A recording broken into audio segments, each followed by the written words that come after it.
उसने कहा कहवा नीचे रख, ये सबील हुसैन के ज़ायरों के लिए है, चोरों के लिए नहीं है, दूर हो जा हमारी सबील से। बुरा लगा, मैंने कहा कोई बात नहीं, आगे दूसरी सबील से पी लूँगा।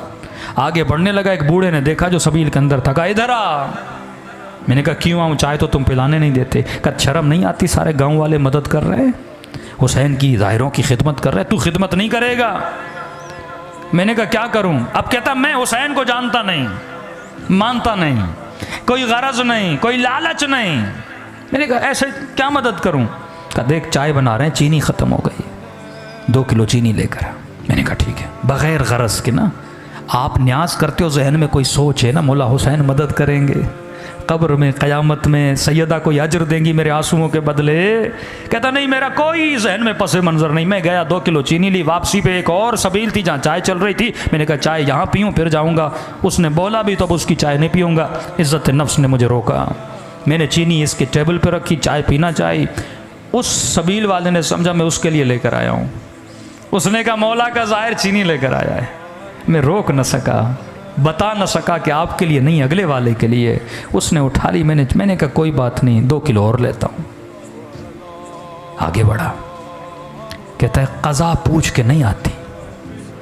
आज मजमे में बैठा अगर मोमिन ये समझ रहा है ना 2 साल के बाद मरूंगा, 10 साल के बाद मरूंगा, ये तेरी भूल है।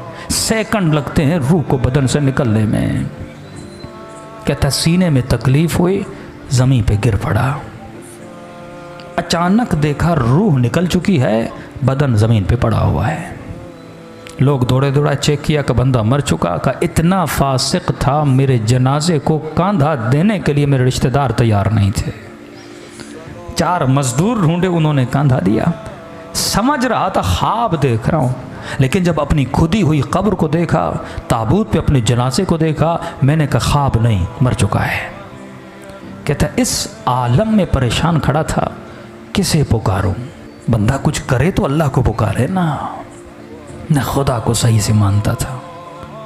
कहता है कब्र के किनारे पे 2 अजाब के फरिश्ते खड़े थे, हाथ में गुर्ज लिए। इतनी हैबत थी इनके वजूद में, जब देखते थे गोया मेरे अंदर से जान को खींच लेते थे।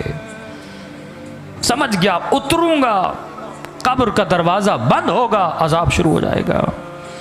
कहता मेरा वजूद कांप रहा था, किसे पुकारूं, कौन आएगा मदद के लिए। इतने में मेरे पीछे से एक मीठी सी आवाज़ आई, और आवाज़ ने मलाइकों को मुखातब किया, आए मलाइकतुल्लाह, मेरे दोस्त को डरा क्यों रहे हो। मैंने कहा कौन है इस आलम में मुझे अपना दोस्त कह रहा है।